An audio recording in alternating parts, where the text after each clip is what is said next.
There's a saying that the grass is always greener on the other side, but you never know what pile of crap it took in order to make it that green. This is the predicament that Leon Rose and James Dolan have found themselves in by firing Tom Thibodeau. You can be upset all you want. I get it.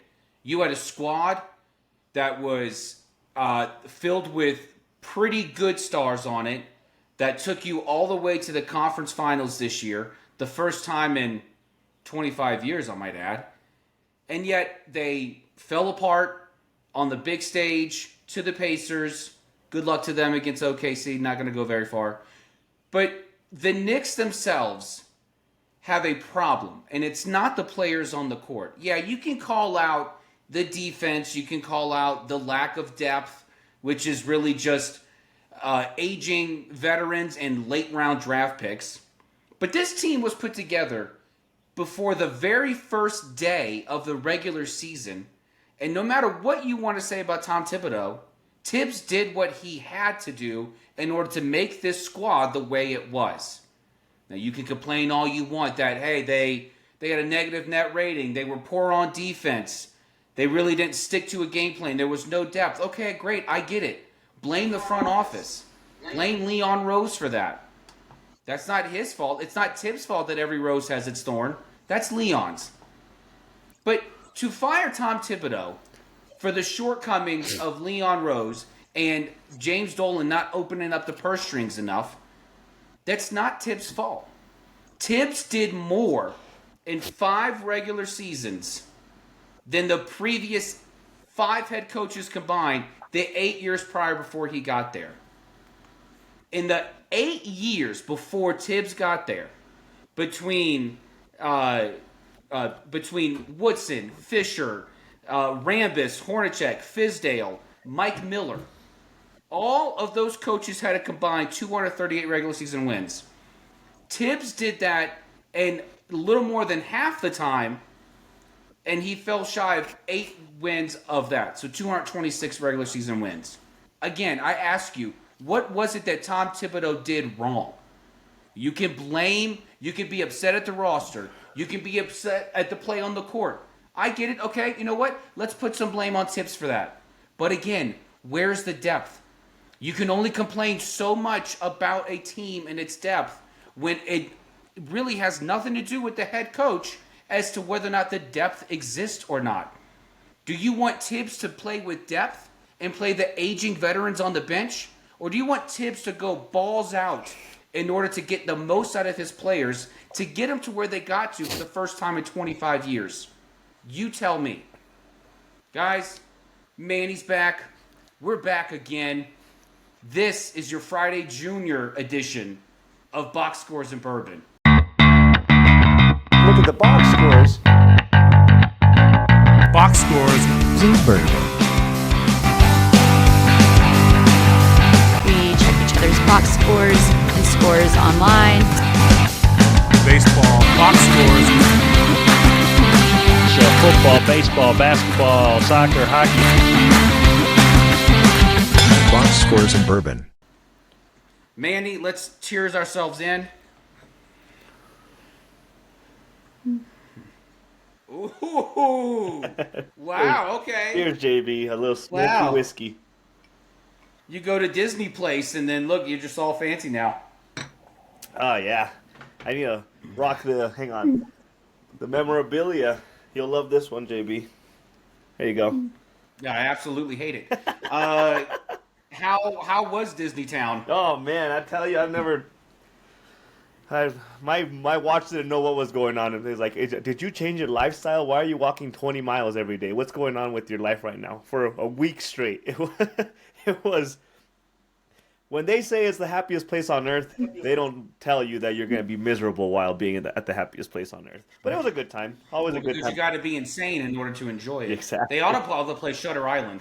Yeah. And that's honestly what they should call it. It's so much. Because so I much can fun. only imagine being somewhere else the entire time I'm there. Yeah. Yeah. Yeah. But it was fun. We had a great time. We hit Universal. We hit Disney World. We had a great time with the family. Spent a lot of money. Florida prices on everything. But we're back.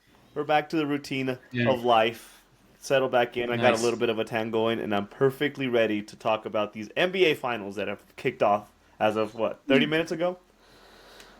30 minutes ago, yes. Yeah. And as I already alluded to, gave a preview to what my thoughts were on this series, I can see this being no worse than a gentleman's sweep for OKC. Yeah, that's. I have to lean a little bit towards that too. It just seems like Oklahoma is so ready for the moment, and I just for the respect of what the Pacers have done because it's nothing short of impressive the year that they've had, the way that they took on the playoffs. But I wouldn't be surprised if they even if got swept. A gentleman's sweep more likely, but it's giving me that kind of like you're not gonna match up really well with Oklahoma right now. There's just I don't know. Maybe I just disrespect the Pacers because I don't know them that well, but it just feels like the matchup is not very favorable for them for these finals right now. Well, I'm interested to hear why you think that. Putting aside your lack of knowledge for the Pacers, which I think everyone Nobody has a lack in of knowledge. everyone not in the Midwest who watched the middle Yeah. for 8 years realized that maybe the Pacers never actually went through a Sixers like process. They just kept chugging along and bringing in these pieces via trade. But there is an aspect of this series where I feel like Indiana they're like a baby snake. Okay, you get a baby snake out there. He's all excited. He's in the wilderness. He's like, "Oh, sweet, great! This is awesome. Tall blades of grass. What is that? An ankle? I'm just gonna go chomp on it, real fast and furious. Like here comes the diesel bite, and it ends up killing a man because it has no idea how to control its venom. No. These Pacers are ones where they move so fast. They move at a pace that is so quick. But they don't understand how to like body control. They don't understand how to control themselves, Yeah. and it gets them into trouble. It got them in trouble in the first quarter of this game. Yeah. It gets them in trouble way too often. And people who sit there and say, "Oh no, look, they almost, the Knicks almost had a chance." Well, the Knicks had just as much of a chance coming back, partly attributed to the fact that Indiana goes too fast and they make too many mistakes. Yeah. They don't know how to just hone that in. They're so excited to be there. Yeah. I mean, And granted, their parts are, greater than the whole. I mean, they have, great pieces there. yeah. And they seem to work together, but and then that's just depending on whatever matchups you have.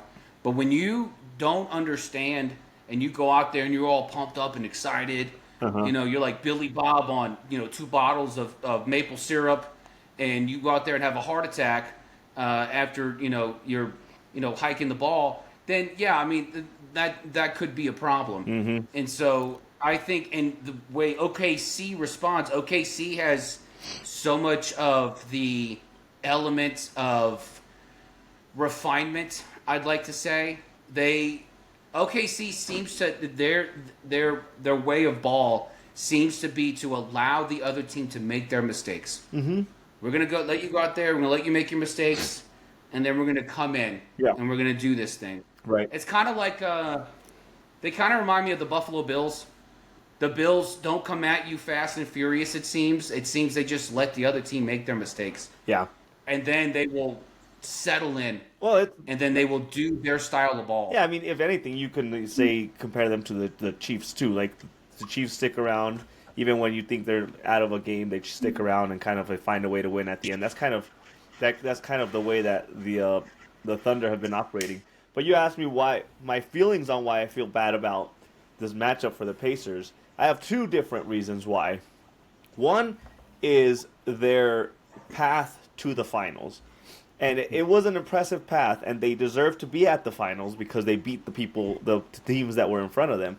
But if you go back and analyze what teams they played, They played the Bucks in the first round, which was a injured Bucks, where they all really the only thing the Bucks had going for them was Giannis, and Giannis tried his best to keep that the Bucks in that series. But they played the depleted Bucks, and then they played the injured, like the injury plagued Cavaliers, and then they maybe you could say the best challenge they had was the Knicks, but Knicks didn't, like your opener referenced. They didn't have the depth to keep up with the team, and now really like the Oklahoma City Thunder that they're matching up against now is completely opposite of that. They're healthy, they have depth, they have a good system in place as far as the type of ball they want to play. So I think they are just not well equipped to prepare. They're not like prepared through these play. They haven't prepared through these playoffs for this type of matchup. They haven't had the similar experience for this type of matchup against the Thunder. That's point one. Point two being that the Pacers have been taking advantage of playing very fast basketball every series. Like their thing has been go push the court, rebound, whatever. Like you push the court, you move fast, you play nonstop. They were through the regular season, I think into the playoffs too. They were second in like the pace of game that they as far as how fast they played, which kind of matched up really bad for the way that the other teams that they were playing were built. The Bucks aren't really built to play fastball. The Knicks weren't really built to play fastball. They were more strategic, more like control the pace of the game. The Cavaliers, you can say, had come somewhat of a fast pace, but again, they were injured, so there wasn't even a true representation of what the Cavaliers could play like. Oklahoma City was ranked number one in pace of play as far as the speed that they play. And if you watch their series, they are going at it they're running up and down the court nonstop every single game. Like if the Pacers are thinking that their fast speed is going to be an advantage for them because that's how they've played every other team in these playoffs, the OKC is like, yeah, bring it on. We know exactly how to play fastball because that's all we've ever been doing. Like you're not going to play this fastball thing and outperform us with speed because that's how they got to where they are now. So I think that alone is going to also catch up to them because I think the Pacers are going to have to figure out a completely different strategy to have a chance with Oklahoma that maybe they're not going to be well equipped to be able to handle like a change of strategy in these finals before it's too late. And I mean, looking at game one as we're talking now, it's already starting to look a little bit like that it's going in that direction. Oklahoma City's playing fast, they're shooting threes, and I don't know if the Pacers can keep up with that speed. They know how to play it, but I don't know if they know how to defend fast speed is my thing. Yeah. No, and it's interesting because Indiana was able to get away with having such a fast-paced game against a Knick team that if you were able to wear them out, no one was coming off the bench to help relieve them. Yep. And if Jalen or Cat were on the bench, they were on the bench for maybe 5 minutes, and then they had to come right back in there, all juiced up, ready to go, and hopefully be able to be, green powered up, And with OKC, it's a completely different story because not only is this a starting five that works so well together, this is also a bench that is pretty well stocked. I mean, when you have a guy like Isaiah Hartenstein, who's your backup center, you got Alex Caruso on the bench, you got Isaiah Joe on the bench, you got Aaron Wiggins on the bench. I mean, these are guys that like produce when they're on the court, and it allows these their 1 through 5 to take a break. They can go ahead and just cycle through, just take a break. Hey, take a breather. All right, hey, next one up, next one in, and so. It's what's that old Navy SEAL saying? Slow is smooth, smooth is fast. Yeah. And if Indiana can maybe try to harness that, I know it's hard to harness anything in Indiana with the word smooth in it, with all the wrinkles on Rick Carlisle's face. That seems to be how they play. They're just all rigid and just like, blah! They're angry all the time. They all look like Rick Carlisle. But if they could get to a place where they're just like slow, smooth is fast, we're not going to be able to keep up with the pace of OKC, But what we can do is just kind of slow our game down, and then be very precision like with how we're going to attack the basket, and then most importantly make sure that when we're on the defensive end, we're getting that board. We're not letting them dominate in offensive rebounds and second chance points. Yeah. We are going to be the ones to control that. Yeah, but And that's the thing that's the point that I'm getting at. That hasn't been their game. For them, No, for it them to have a hasn't been. chance, they have to change their game. And are they well equipped to be able to play that kind of ball? Because they haven't. It's not how right. No, exactly. Yeah, and I think and to your point, the way they played against the Knicks and how they beat the Knicks in the Eastern Conference Finals was with that fast pace. They didn't have to play fast pace. They chose to play fast pace in order to wear down the only 5 or maybe 6 players, if you count Mitchell Robinson, the only 6 players they actually had to play. Yeah. So they played fast in order to slow them down and wear them out. And now I don't know how you come out of that mindset and you say, okay, let's readjust now. Which is why, to me, like, you can go pound for pound with the Thunder bench and with the Indiana bench. Honestly, like, I would give the edge to the Indiana bench over OKC. Really? But the problem is, I mean, it's a slight edge. It's a slight edge only given just how well the Indiana bench has produced so far in this postseason. Nothing against OKC. They are well stocked. That cupboard is ready to go. There is not a call that they cannot take right now. But if I'm giving a slight edge, I'll give a slight edge to Indiana's bench. I don't know. And maybe. But the problem is that if you, just like you said, if you continue to play at this pace, even if your bench has a slight edge to OKC, that's not that's almost nothing, because OKC's bench is still well stocked. Yeah. You're not going to tire them out if you're going to try playing the tiring You're not game. going to tire them out, because they're just going to come on to the court and just like, okay, hey, SGA, hey, Chet, hey, Dort, why don't you take a break? We got this. And it's like, okay, great, no problem. We got this. So it's almost as if, it really is going to come down to if Indiana can just practice that body control. If they can adopt the just the formula of saying, slow is smooth, smooth is fast. Let's just kind of take our time. Let's go through, our rhythm. I think you can keep your rhythm without going. You can keep your rhythm if you slow down. I think they can do that, because the problem isn't their pace. The problem is how they operate with that pace. Yeah. They're all over the place. They're dropping passes. They're missing shots. They're just getting too overly excited. But the on the other side of this OKC team, yeah, I know we say you can't knock a team for beating the teams in front of them. OKC OKC was the best team in the NBA this year, but I don't know. Who would you say had the greater gauntlet to get to here? Indiana or OKC? Probably OKC. The West seems like it's a more. First off, I think I already iterated this. I think the West is more close in as far as quality of opponents, or like the skill level of all the teams. They're all more close, jam packed together.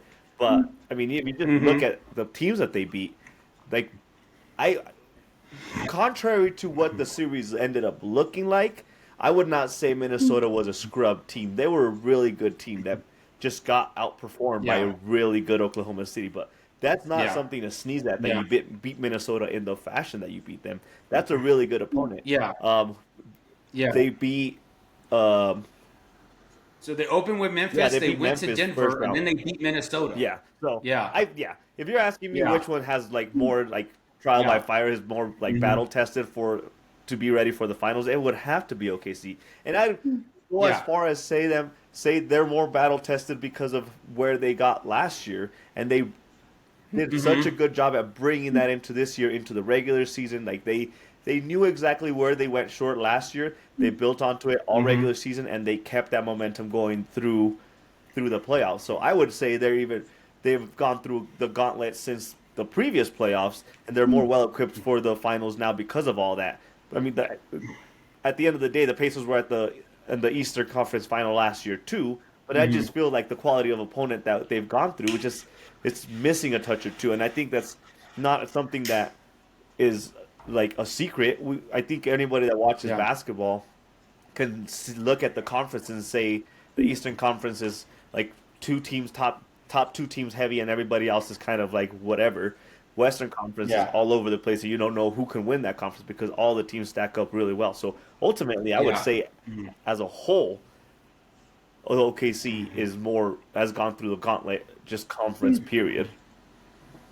I would agree, and I asked you because it's kind of getting to my point of, we can sit there and say, apples to oranges, these are the teams, but and nothing like I said against, you can't knock a team for beating who's in front of them, but it's not wrong to sit there and say, okay, then what was your resume? What was your Yeah. postseason resume to get here? And outside of that opening series against Memphis, which And whatever. both of us, we all have our takes on whether or not the opening series even counts because it's four teams fighting for two spots who weren't even good enough to make the playoffs in the first place. So it's outside of that, you end up going to Denver in the semis, Yeah. and you go 7 games. They went 7 games in right. that series, and then what? Was it a day later or 2 days later? They had to go to. They were playing Minnesota, Yeah, exactly. and so Minnesota went through their own gauntlet in order to get to where they got to. So it wasn't as if Minnesota was an easy task. In fact, these two teams are kind of like on parallel roads here. I mean, they're like, hey, we're both young. We're both trying to we're trying to get there. We're both full of piss and vinegar. Let's see who comes out on top. Right. And then you have Indiana, who ends up. What do they do in the first round? That's right. They Played the Bucks. they the first beat the round. old men Bucks. Yeah. Nope. And then they beat the handicap Yep. Cavaliers. They didn't play the Celtics. And then they went 6. They avoided What's the, that? and they ended up avoiding the Celtics, which is like the Yeah. cream of the crop of Yeah. the East right now. Absolutely, yeah. And they end up, beating the handicap Cavaliers in order to play the team that took down Boston. Yep. So, if we're gonna do, just opponent by, Go matchup by attribution matchup. here. Yeah. Yeah, if we're going to play that, I would still say OKC had the greater gauntlet, Yeah. and so OKC is tested. OKC has and Indiana. I mean, both of these squads were built the right way. So Indiana never mailed it in. 4 of their starting 5 they traded for. So they're all on the court because they went and they spent the assets in order to bring them in. And then you have OKC that's homegrown outside of Caruso and Hartenstein. I mean, those guys, they were all brought in. Right. But to me, when I look at both of these squads, it just screams to me that while Indiana has had a great run in this postseason, I think my point is OKC has done this from the jump. Yep. Since October. They have been this way since October. And they have not slowed down. Yep. Let me play let's be devil's advocates. Maybe together we can be devil's advocates as far as why the Pacers could have a chance to win this series. Because I said that I wouldn't be surprised if it's a sweep or a gentleman's sweep, but I'm at the same time, like, they have a chance. So if I had to say something about the Pacers as to why they have a really good chance, would be because they know how to stay in a game, and they know how to continue to play the entire what 48 minutes, what 12 to 14, yeah, 48 minutes of the game. Yeah. Like they don't like throw the towel in at the fourth quarter if they see it's a 20-point game or whatever.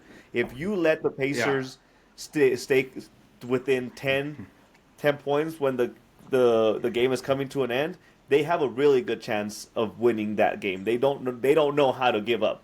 That would, to me, would be a good reason of why the Pacers have a chance. They did that against the Knicks perfectly well. What was it, game one, when they stole the win with the by a toe or whatever, however you want to describe it. But that just shows, if you give the Pacers a chance, if they can figure out the way that to stay within like arm's reach of the final score, they have a good chance of stealing some of these games. I'm still giving OKC the nod for being like more equipped to Yeah. beat them.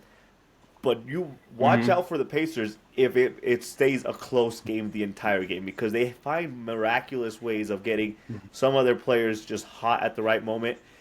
And whenever they are in that mode, they find the hot player, and it could be the bench. Who was it? Robinson, or who was I'm forgetting who was the player that got like five threes in game one against the Knicks and just went off. My point is, they know how to detect who has the good like stroke, has a good shot going, and they get them the ball no matter who the all-star is or who the ball's supposed to be going to. They do a good job at like having, I guess you could say, some humility about it, and just getting the players the ball, the player that is on fire, the ball, and they share the ball, and they know how to keep themselves within the game by doing that kind of thing. So I would say the Pacers still have a chance because of those things. Yeah. In order to play devil's advocate with you, I would say if I could see OKC losing a handle on this series. And I say losing a handle because I don't think this is a sustained methodology for Indiana. But if you can somehow force SGA, if Indiana can somehow force SGA to try to be fancy with his ball movement, I think that's going to get him in trouble. And then you're going to end up having to rely on guys like Jalen Williams in order to get it done, because even when SGA struggles in driving to the bucket, Chet Holmgren's there. Isaiah Hartenstein is there. So, I mean, and I've already seen it a dozen times in the first half of this game where Chet or Isaiah are right underneath the bucket. Oh, I got you, bro. Don't worry about it. Follow through. That's it. But that's why I say it's not sustainable, because it's not as if SGA is the only player on the court. Right. SGA is so magnanimously effective on the court himself that even if he were to have a bad game, he'd still probably finish with a net positive. Yeah. That's how effective his game is. So I would say that, like, I mean, don't force the game in SGA's hands. He's going to think, oh, wham, bam, thank you, ma'am. Let's do this again. Why not? But if you can get SGA in a way into maybe knocking off his rhythm to where he's got to be fancy with his ball movement, which isn't really. Some will call it silky, but it doesn't wow you. It's not like, whoa, what was that? If you put him in a position where you have to force him to step out of his game when it comes to his ball handling, then maybe Indiana has a chance at 2 games. Maybe. 2 games? That's all you're giving them. We're over here trying to talk about what they can do to win the series, and you're giving them 2 games at best. I wasn't talking about Indiana winning the series. I'm trying to see what Indiana can do. You talked about that. I mean, yeah. All right, here's how Indiana wins the series. SGA, Dort, and Holmgren all get hurt, and they miss the rest of the series. That's how Indiana wins. You know what? There you go. You know what Indiana needs to do, and I know this is like silly to phrase it this way. Indiana needs to find the equivalent of Oklahoma's Caruso. If you remember the Denver series, for some magical reason, OKC put Caruso on Jokic, and he shut him down. And it was not supposed to be a matchup that should work in Caruso's favor, but he had amazing defense against the Joker, and he helped them win a couple of those games just by his defense. And he's what, a foot and a half shorter than Joker. The Pacers need to find a player like that has like some like pesky defensive skills and match them up with SGA. Honestly, you want to know who that is? You want to know who that is? That's Thomas Bryant. Yep. Thomas Bryant is one of those. I did not want the Pacers to win the Eastern Conference Finals. Okay, let's be honest. Well, we know. All right, I could care less about the Midwest. I don't care. Drive your horse and buggy. You're the last to get electricity. Hoopla, woody doo. You got Amish presidents. Whatever. Keep them. But Thomas Bryant is one of those really pesky guys that Indiana really doesn't utilize that much. And I think they have to find a way to bring him back on the court because he's one of those really quick 3-and-D dudes. Like the dude can play phenomenal D. He's very pesky. Yeah. But then when he's on the offensive side, hey, he's open. Give him a shot at a 3. Give him a tray. You know, let him work. Let him cook. Yeah. So I change it up. If there's a way where Rick Carlisle can find a way to work Thomas Bryant into the lineup, kind of work him in there. You know, he's a center. He's 6'10", so he's kind of like a smaller type center, but he's so quick, and so if there's a way you can kind of work him in there, then absolutely do it. I mean, it's not like Miles Turner doesn't get himself into foul trouble enough where you couldn't just put Bryant out there anyway. You might need to. But you're probably going to need to. But I think if there's a way that you can actually work that in, maybe kind of work in like a duo of Obi Toppin and Thomas Bryant on the court together. Yeah. And this is what I'm talking about with Indiana is that their bench, it's not just that they're effective in the shooting. They're really great at complementing the rest of the squad. So they bring a slightly different skill set to outside of Halliburton and Siakam. But you put them on the court, they're incredibly effective. Yeah. So and if anything, that'll give OKC a different look because the moves are different. Yeah. So, but my thing is that if Indiana wants, if Indiana's going to win the series, I can't even say that with a serious face. If Indiana's going to win this series, then find a way to work in Thomas Bryant and Obi Toppin on the court at the same time. There you go. Figure that out. There you go. See, there's the silver lining that I was trying to get out of you. Some hope for the Pacers. As much as you puked in your mouth a little bit as you said it, there's a little bit of hope there for the Pacers. We should have the gif of Jim Carrey about to throw up after he sees Harry kiss Lauren Holly. Yep. So let me ask you something, and this is more like the current situation that we're faced with Oklahoma City and Indiana being the two teams that in the finals. They're officially small market teams. I don't understand why OKC is a small market team. I guess they're a small market team. Okay, Oklahoma City seems like a pretty, decent representation. No, that's why it's called the Little River Walk. Yeah, I guess. Because it's smaller than San Antonio. Well, so but my point on the question is, how do you feel the attention behind this matchup is going to go for these finals because it's always like a big team like David versus Goliath, like the big city market team against some like random team that got hot, like Milwaukee got hot against Phoenix, which is a big market team. Like they pulled out a championship doing that kind of thing. But now we have two small market teams. Do you feel like there's going to be a lack of interest for the finals, or do you think it's good for the sport, for the NBA, that two small market teams are at the finals right now? What are your thoughts about that part? I'm going to give you a headline, and then I'm going to give you why I think it will be good.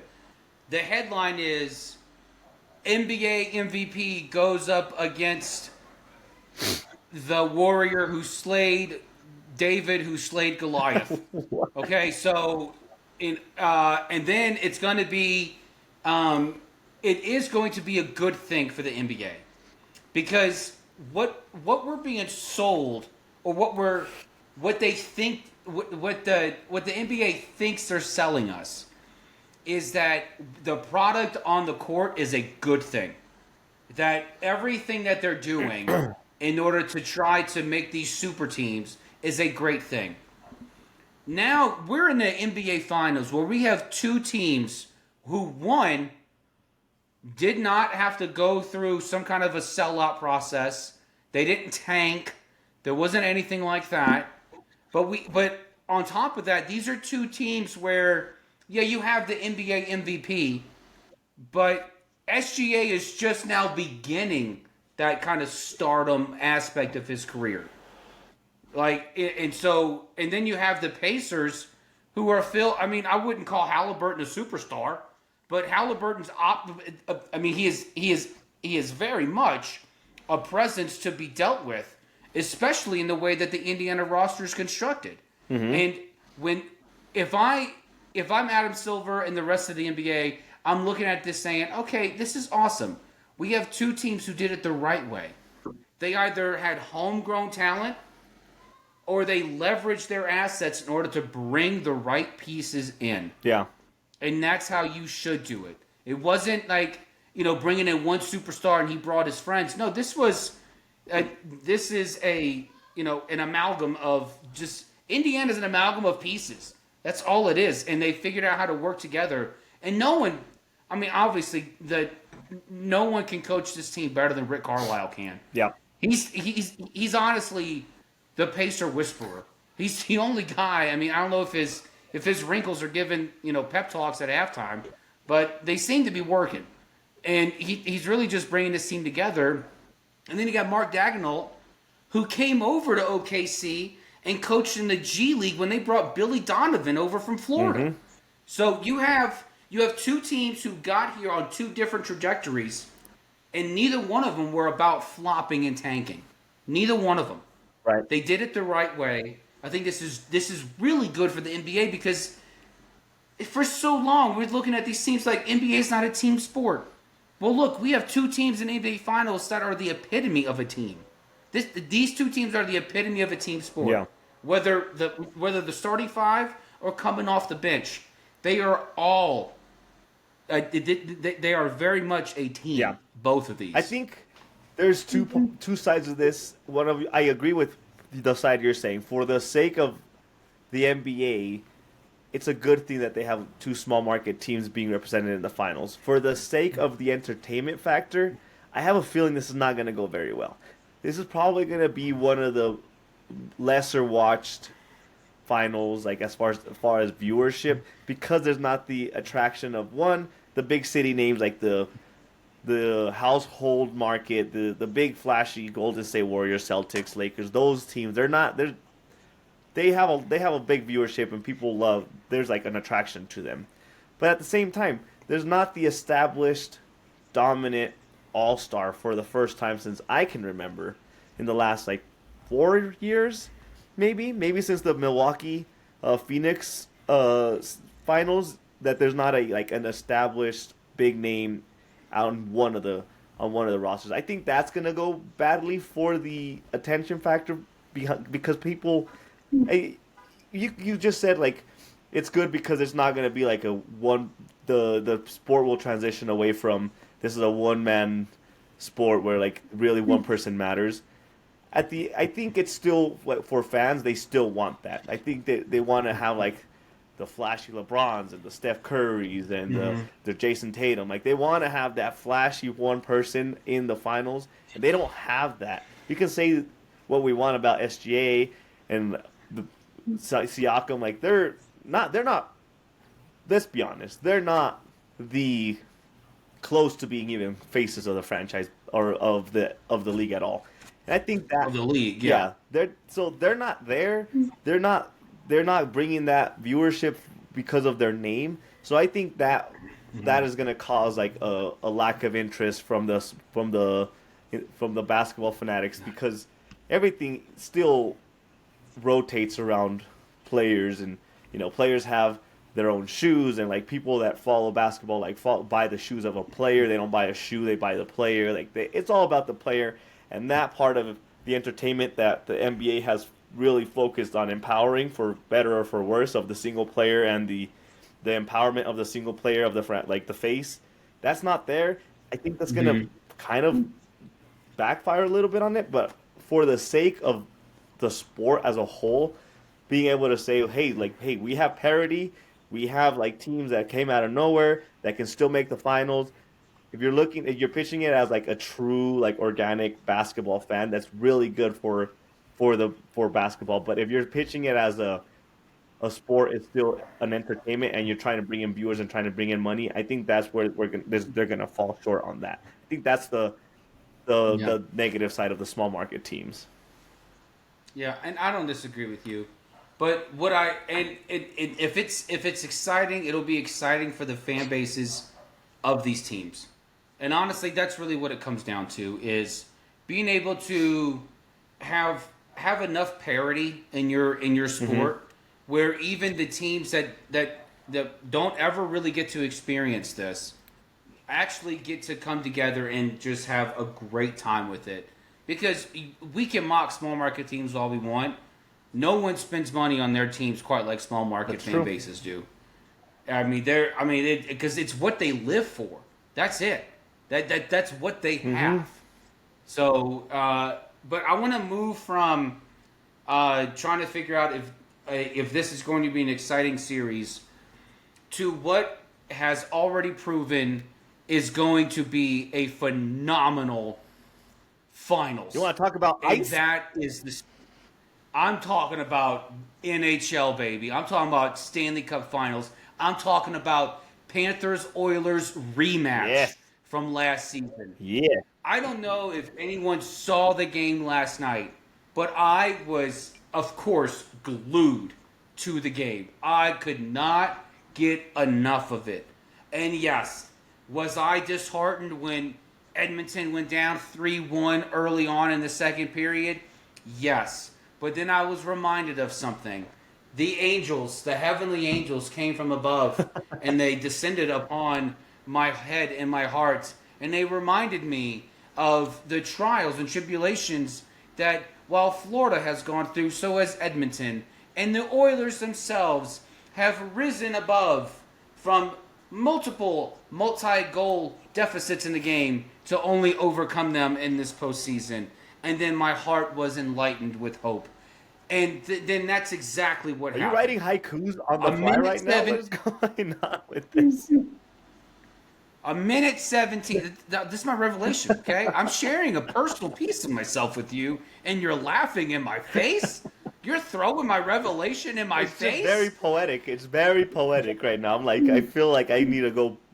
This is how I feel about the series. Through a wall right now, a brick wall. Like, JB, talk to me about hockey. We're breaking through. And you should. This is exactly what I'm trying to invoke inside of all of us.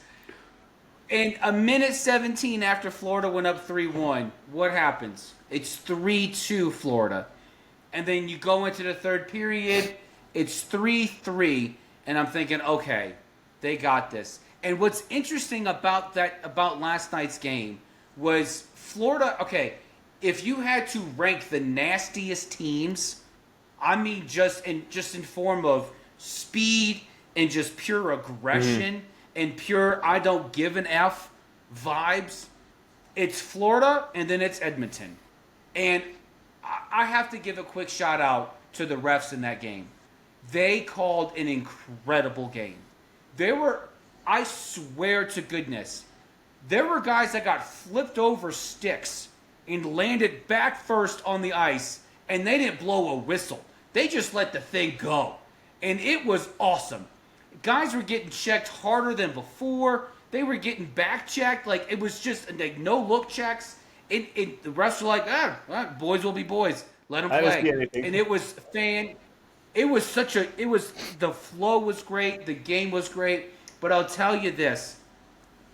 Florida was so fast paced and they were so aggressive in the hard line in the first probably 26 minutes of the game. And they were dominating Edmonton on both sides of the ice. If Edmonton had the puck, then Florida was there to hardline. If Florida was on their side, they were hardlining. They were hardlining the same, and then they were so efficient on their shots. When they were up 3-1, by the time they scored their third goal, they only took 8 shots on goal. Edmonton had 1 goal at the time, and they had, I think, 15 or 16 shots on goal. So Florida was so efficient, which isn't a surprise when you have 3 of the 5 active postseason scorers on Florida alone in Verhaeghe, Perry, Bennett. When you have those 3 guys active and they're leading, postseason scoring on the same squad, it's not a surprise at all. And no disrespect to Stuart Skinner. Stuart Skinner was the only reason Edmonton stayed in that game last night, because after Florida was very efficient, they got furious with their shot taking, especially in the second period. And around the 16th minute, going into the second period, the pace started to shift. Edmonton started to really gain their ground. Edmonton was just outpacing Florida at a furious pace. And then you get to the third period, and then they tie it 3-3, and then we get to overtime. Now, before overtime, in the third period, it was absolutely nuts how it seemed like Edmonton was playing with a 6th man on the ice for like 5 minutes. It was crazy. There was no power play. Edmonton was just absolutely out of their minds, hair on fire, crazy. And it seemed like Florida was just going to just tie her up. And Bobrovsky was just going to let one go. And Bobrovsky, look, he was lucky last night. But he was so good in the net as it is anyway. These are the 2 best goalies in hockey going face to face. And I cannot stress this enough. These games, and especially last night's game, went only as furious as both Florida and Edmonton were with their shot taking. Florida in the second period, Edmonton in the late second, third period. These goalies deserve all the credit in the world. It was absolutely asinine how great they played. But when you get to the first overtime, and you're seeing that Edmonton's slowing down now, here comes Florida. Florida's now picking up the pace. And you're thinking, Edmonton missed their shot. And then, like a miracle of all miracles, at 18 minutes within the first overtime, Florida gets called for a delay of game. For those of you who don't understand how you get a delay of game in hockey, it's when the offensive player driving the puck to his side of the ice ends up hitting the puck over the glass. That's what causes a delay game, and then that causes a power play. At that moment, I tweeted, this could be huge. And not a minute later, does none other than Leon Draisaitl shoot the game-winning sudden death goal to take game 1 with 20 seconds left on the clock in first overtime. Folks, if last night's game is a preview to what the rest of this series is going to be, forget about it. Forget about it. This is going to be another 7-game series, and it's going to be lit. It is going to be, if you thought last year's Stanley Cup Finals was awesome and just on fire after going 7 games, imagine this one. You're going to wish this one went 9 games. Because Florida took last year's trophy. Yep. They took it. But this Edmonton team is so loaded. It is absolutely loaded. There's not a rotation that Chris Knobloch, the head coach for Edmonton, who, by the way, looks like a tolerable Steve Kerr. Chris Knobloch There is not a rotation Chris Knobloch could put on the ice that could fail him. But if Edmonton's going to win this series, it's going to take seeing 29 and 97 together on the ice the entire time. That's Leon Draisaitl, Connor McDavid. You need to have those two centers on the ice at all times, because when you have Carter Verhaeghe, when you got Corey Perry, when you got Matthew Tkachuk, when you got Sam Bennett for Florida on the ice running rampant, you're going to need those two guys there to hold down the fort. And don't forget key guy Frederick for Edmonton. He almost was the one that came through last night for Edmonton to win the game. He's going to be the X factor in this series as long as Edmonton and Stuart Skinner can keep Florida on their heels. But my goodness, what a game! So what are you gonna lock in, JB? I'm getting Edmonton and 7 vibes from you for the Stanley Cup. Edmonton and 7. Edmonton There you and go. 7. See, and for y'all might think JB is some Canadian guy. He is one of the most patriotic American guys that I know, and he's over here cheering. You're damn right I am. He's over here cheering for like, the Canadians to win the Stanley Cup. But I mean, I feel like maybe it's short term because they matched up against each other last year in 7 games, but it just feels like there's some deeper hate between the Florida and Edmonton. And I just feel like they're just going to beat each other up nonstop for 7 games. I would. Well, you got to think about it too. This is Florida's third year in a row in the finals. Third year in a row. And so, if anybody who's trying to look for another sports comp for it, think of it as Kansas City. Think of it as the Chiefs. This is their third year there in a row. They're 1-1 with it. After everything I watched last night, based on what we saw last season in the Stanley Cup Finals, when Florida was able to overcome because they had more endurance, last night proved just how deep Edmonton actually is. So these guys, the starters don't have to stay on the ice for 30 minutes at a time. They can take a break. Chris Knobloch has options to be able to supplement the guys in the play on the ice in order to keep guys like Draisaitl, McDavid, keep them fresh. And so it's just very, very I can't even think of the word. But it's reassuring. It's very reassuring if you're an Edmonton fan, knowing that you don't have to have, Hyman and Kane, McDavid, Draisaitl, you don't, Podkolzin. You don't have to have them on the ice the whole time. You can rest them. And Chris Knobloch has tapped into something here for this season to be able to lead these guys to the promised land. Love it. That was beautiful, JB.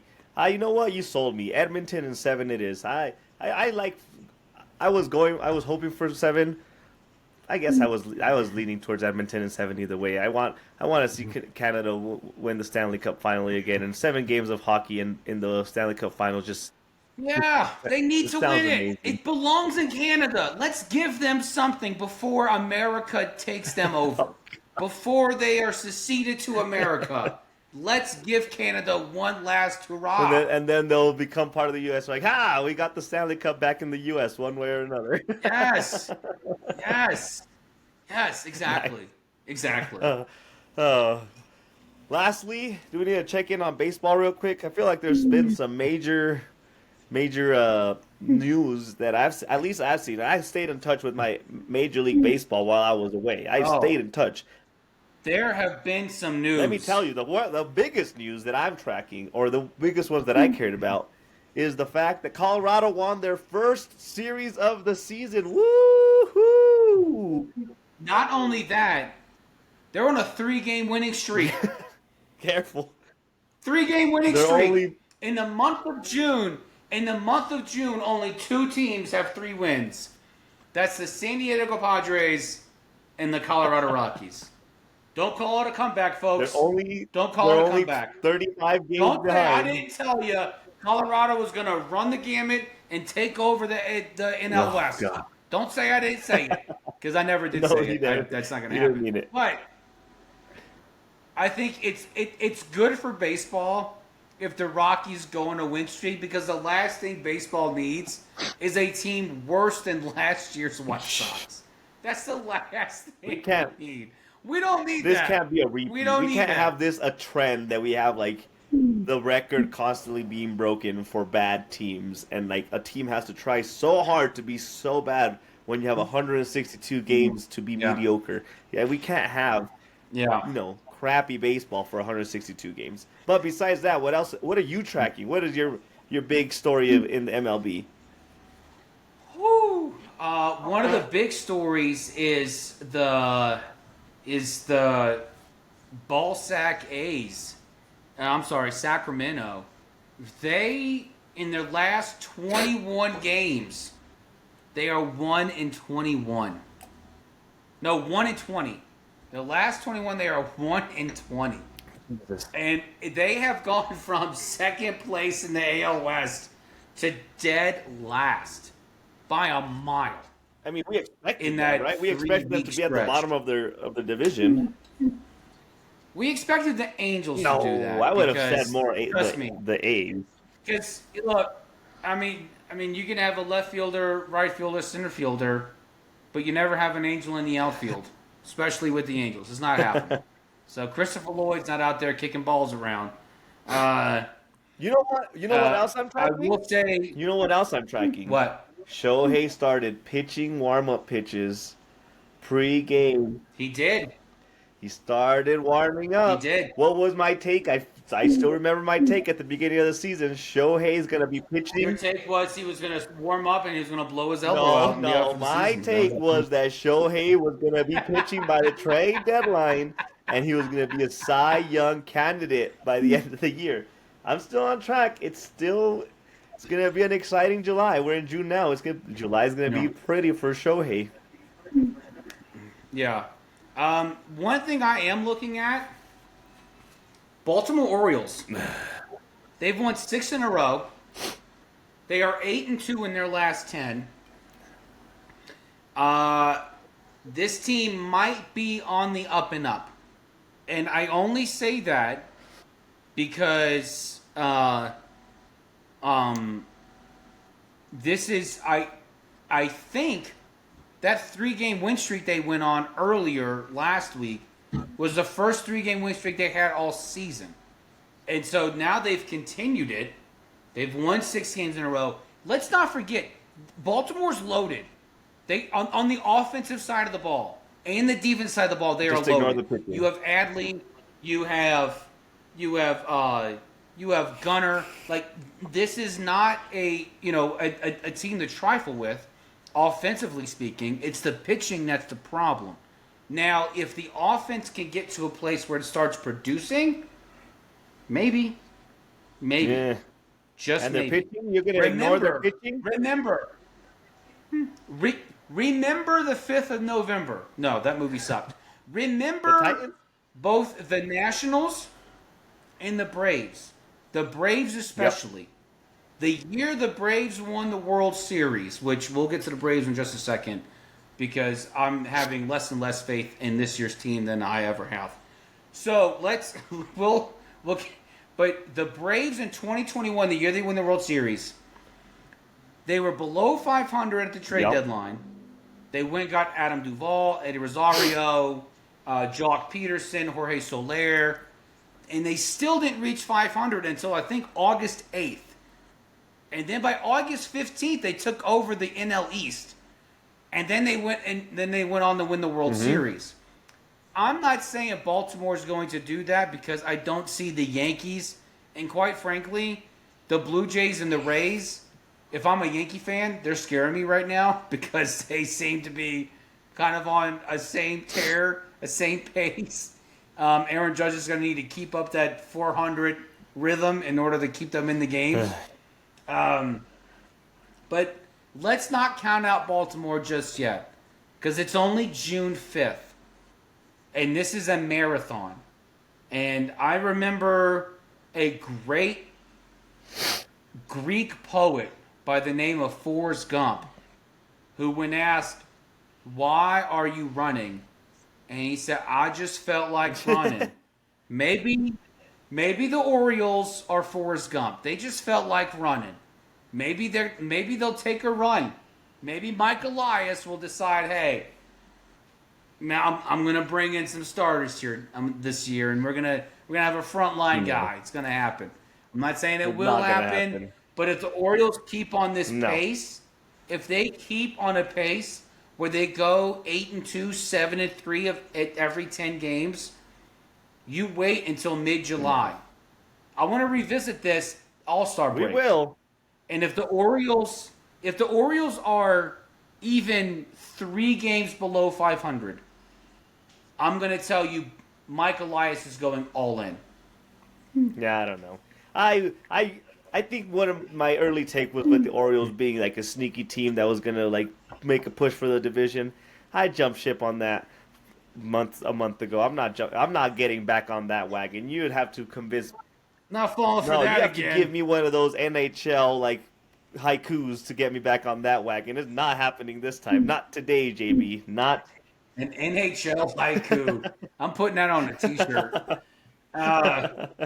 What was my last? Oh, my last thing.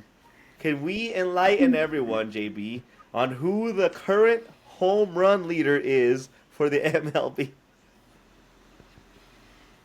It is nothing but Big Dumper himself, Cal Raleigh. 24 bombs. Not Shohei. And look, not Judge. Cal Raleigh. not Judge. Cal Raleigh. And look, before anybody sits there and wants to spout some disrespect on my boy Big Dumper, let me dump some knowledge on you.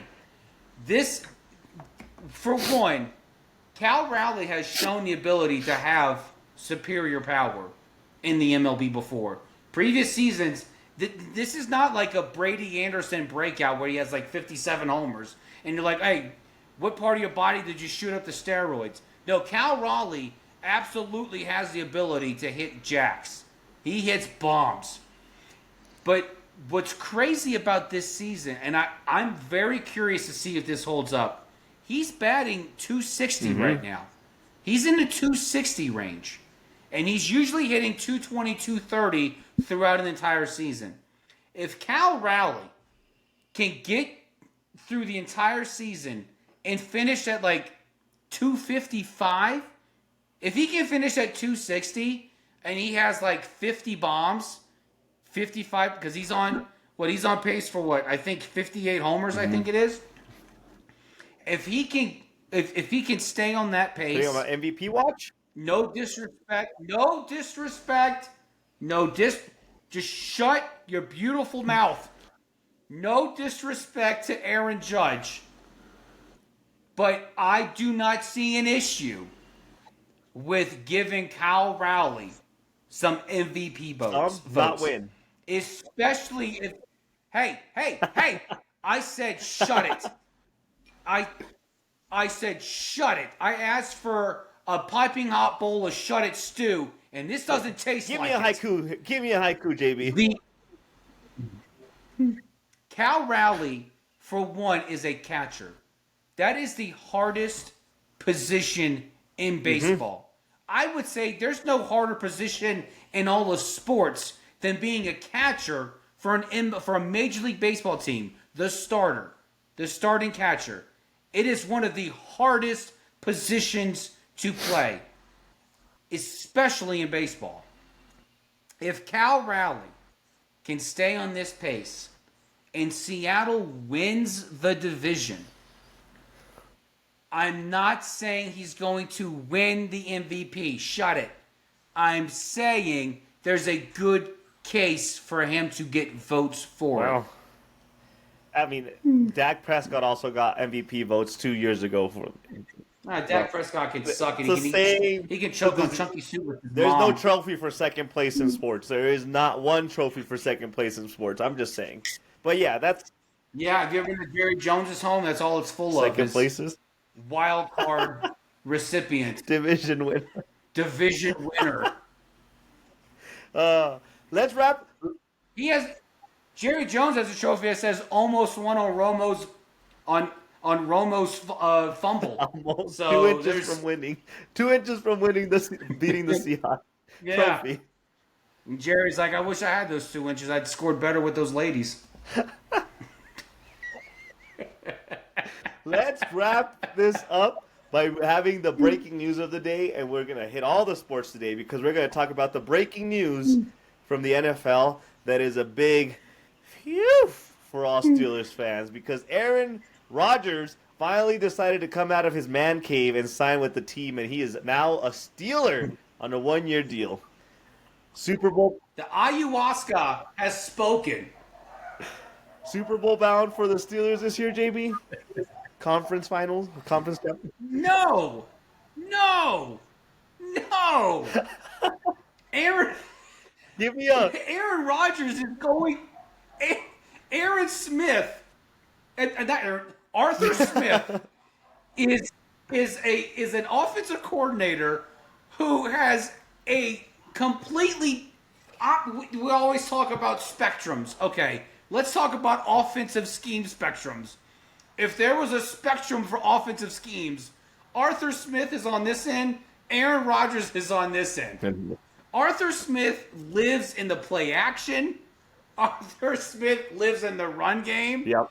Aaron Rodgers lives in the backfield in shotgun, waiting to gunsling it 60 yards down the field because he thinks every down is halftime is the minute before the end of the game against the Redskins. This marriage makes no sense. You know what I saw that was And after hilarious? all- You know the thing that I saw that was so hilarious. Like, oh, they signed Aaron Rodgers and they have DJ Metcalf. All the Steelers are needing is just a number 2 receiver. Maybe they should call Dallas and inquire on George Pickens. Yeah, who the hell cares if you have DK Metcalf? How does that make any sense to get... You've had DK Metcalf for 2 months, and you just got Aaron Rodgers? Don't tie this up. Don't piss on... Please, do not piss in my cup and call it lemonade, all right? I know exactly what this is. This is you trying to put a positive spin on a dumb move. This is an absolutely just asinine not move. going ready. Aaron Rodgers made more sense in New Orleans than he made sense in Pittsburgh. But Pittsburgh's the only team that wanted him. Ultimately, that's the only team that wanted him, which says a lot about either the Steelers or Aaron Rodgers. This is going to be so toxic. Give me the This is like over under on the wins for the Steelers this year. They won what 9, 8, 10 games last year. Over under this year. Is he gonna cause them games and they're gonna lose games? I mean, putting in my algorithm the Aaron Rodgers effect. 10 games. 10 wins. I would put them at 8.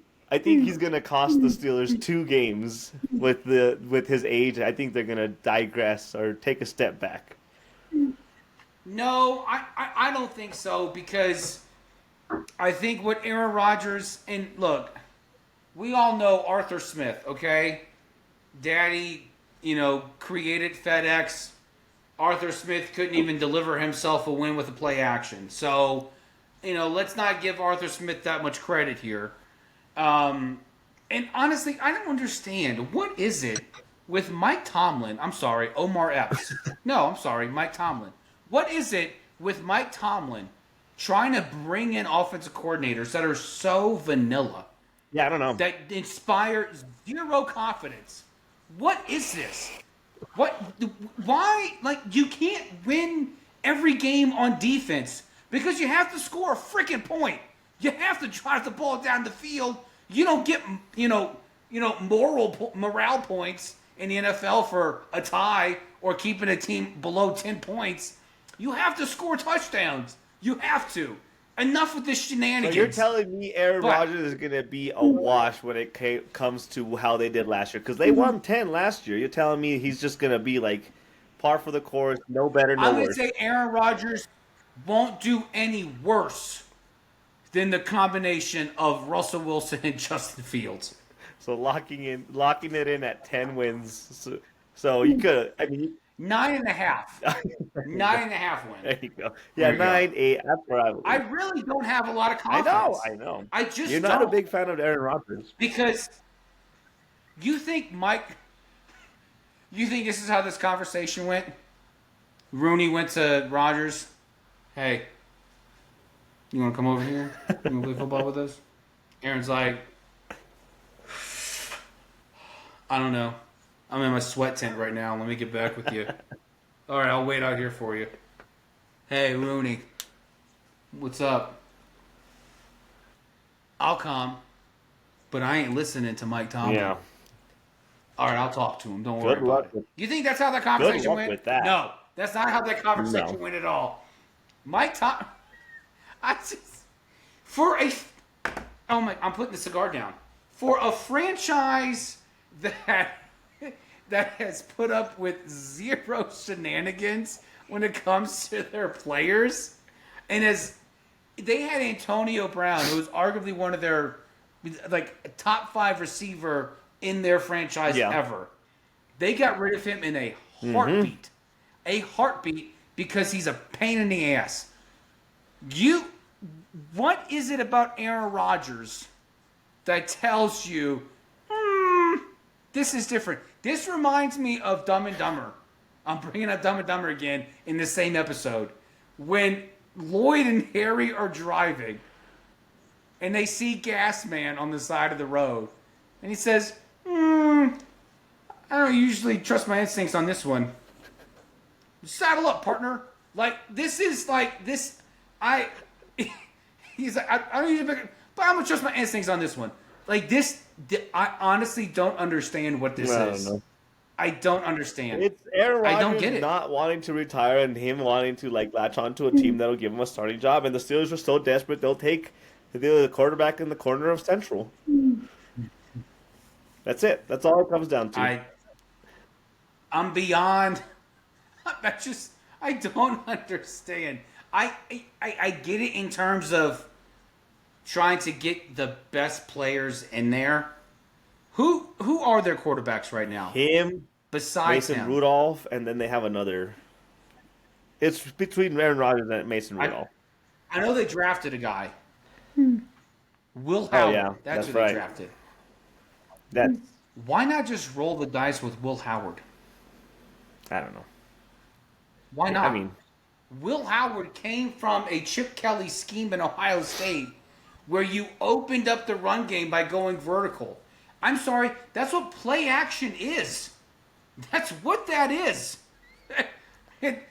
Will Howard fits Arthur Smith's scheme way better than Aaron Rodgers does. here's a hot take. Will Aaron Rodgers finish the season as the starter for the Steelers? Yeah, because they're paying him, what, like a bajillion dollars for I 1 don't year? know. I haven't seen the contract, Yeah. but They're not going to look. If they didn't bench Russell Wilson's lame duck butt, when they were on the 80-game losing streak at the end of the season, they're not going to bench Aaron Rodgers. maybe he put a no bench clause in his contract. You cannot bench me this year. If you bench me, I swear I'm smoking ayahuasca in front of the entire team. I swear I'm building a smoking tent in the middle of the locker room. We're gonna sweat together. All right, JB, let's get out of here. What did you smoke today? I was smoking a Arturo Fuente Grand Reserve, and I was drinking a Bullet 95 proof I do rye. like some Bullet. So this was a gift from the parents to us as coaches for the Little League team That's this a year. nice gift. That's a really nice gift from sports stuff, especially from parents. What were you drinking? I have so many bottles, but I just had to bring back my Knob Creek because it's just so good. The smoky, mapley taste of it. It's sweet. It's a little sticky, and you guys saw I smoked it out a little bit more extra. It's just so good. I'm really liking that bottle, so I had to bring it back, and I'm almost done with it. But that's what I smoked today. JB, we're done. We're out of here. We're done. Welcome Guys. back, Manny. Welcome to the NBA Finals. JB, Yes. tell everybody where they can find full episodes, audio, and clips. You can find full episodes of Box Scores and Bourbon on YouTube, Spotify, Apple, Amazon, video and audio, and additional content at BSB Sports 24, Instagram, TikTok, and X. Please follow us on X. I am tweeting or Xing, I guess is the term now. I am Xing furiously on Twitter now, especially during the Stanley Cup Finals. So follow us, give us a like, give us a follow, give us a comment. We love exchanging banter with you guys. And until next time, stay thirsty. Cheers, everyone. Cheers.